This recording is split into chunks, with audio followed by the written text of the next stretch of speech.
අඳුරු ඇවේ රහස. පළවන පරිච්ඡේදය. නැවත පැමිණීම. 4 වන කොටස. අවිෂ්කගේ අත තවමත් දොරේ අගුල මතම තිබුණි. පිටත වැස්ස නොනවත්වා වැටෙමින් තිබුණා. අකුණු එළියෙන් දොර ඉදිරිපිට සිටි වයසක මිනිසාගේ මුහුණ තප්පරයකට පැහැදිලි වී නැවතත් අඳුරට ගිලී ගියේය. ඔහුගේ හිස පුරා සුදු හිසකෙස් වසර ගණනාවක වෙහෙස මුහුණේ රැලි වලින් පෙනෙන්නට තිබුණි. ඇස්වල තිබුණේ බියක්ද, දුකක්ද, නැත්නම් පසුතැවීමක්ද කියා හඳුනාගත නොහැකි හැඟීමකි. "ඔයා සෝමපාල මාමද?" "ඔව් පුතා." ඔහුගේ කටහඬ නිහඬය. නමුත් ඒ කටහඬේ තිබුණේ දිගු කාලයක් හිතේ තබාගෙන සිටි බරක් නිදහස් කරගන්න උත්සාහ කරන මිනිසෙකුගේ වෙහෙසයි.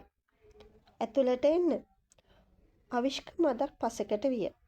සෝමපාල නිවස තුළට පැමිණි විට ඔහුගේ ඇස් මුළු විසිත්ත කාමරය පුරාම ගමන් කළේය. අවුරුදු ගණනාවකට පස්සේ මේ ගෙදරට ආවේ. ඔහු ලී පුටුවක් දෙස බලා සුසුමක් කෙළිය. "ඔයාගේ තාත්තා මේ පුටුවේ ඉඳගෙන තේ බොනවා මට අද වගේ මතකයි." අවිෂ්ක කුස්සියෙන් තේ කෝප්ප 2ක් ගෙනාවා. "මට එක දෙයක් කියන්න." "අහන්න පුතා." "මගේ තාත්තා ලියපු ලිපියේ ඔබේ නම තිබුණේ ඇයි?" සෝමපාල කෝප්පය මේසය මත තබා නිහඬ විය. තප්පර කිහිපයකට පසු ඔහු සාක්කුවෙන් පැරණි රෙදි කැබැල්ලකින් ඔතා තිබූ පුංචි දෙයක් එළියට ගත්තේය. එය පරණ රිදි සාක්කු ඔරලෝසුවකි. "මේක ඔයාගේ තාත්තා මට දුන්නේ." අවිෂ්ක එය අතට ගත්තේය. ඔරලෝසුව තවමත් ක්‍රියා නොකරයි. පිටුපස කැටයම් කර තිබුණේ වචන කිහිපයක් පමණි.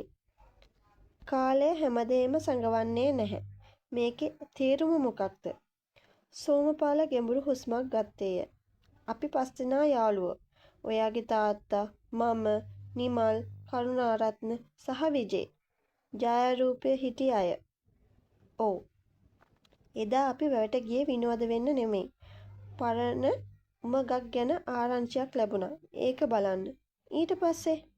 සෝමපාලගේ අත වෙව්ලන්නට විය. "අපි එදා යන්න හොඳ නැති තැනකට ගියා." අවිෂ්ක නිහඬව අසා සිටියේ. "උමග ඇතුලේ අපිට දෙයක් හම්බුණා." "මොකක්ද?" "මම ඒක දැන් කියන්න බෑ." "ඇයි?" "මොකද ඒක ගැන දැනගන්න මිනිස්සුන්ට එකින් එක අනතුරු වුණා." එකවරම ට්‍රීන් ට්‍රීන් නිවසේ පැරණි දුරකථනය නාද විය. අවිෂ්ක පුදුමයෙන් සෝමපාල දෙස බැලිය. "මේ ගෙදර දුරකථන සම්බන්ධතාවය අවුරුදු ගානක කලින් කපලා නේද?" සෝමපාලගේ මූණ සුදුමැලි විය. "ඔව්." නාදය නැවතුනේ නැත. ට්‍රීන් ට්‍රීන් ට්‍රීන් අවිෂ්ක සෙමින් දුරකථනය අතට ගත්තේ. "හෙලෝ." තප්පර කිහිපයක් කිසිම හඬක් නැත. ඉන්පසු ඉතා පහත් වෙව්ලන කටහඬක් ඇසුණි. "අවිෂ්ක, වැවට එන්න එපා." එකම මොහොතක දුරකථනය විසන්ධි විය. අවිෂ්කගේ මුහුණේ ලේ බිඳක්වත් නොතිබුණු ඒ කටහඬ කාගේද? සෝමපාල ඇසිය. අවිෂ්ක සෙමින් පිළිතුරු දුන්නේ, "ඒ මගේ තාත්තගේ කටහඬ." රාත්‍රිය තවත් අඳුරු විය. නිවසේ පිටත ජනේලය අසල කවුරුන් හෝ නිහඬව ඔවුන් දෙස බලා සිටින බව ඔවුන් දෙදෙනාම තවමත් නොදැන සිටියහ.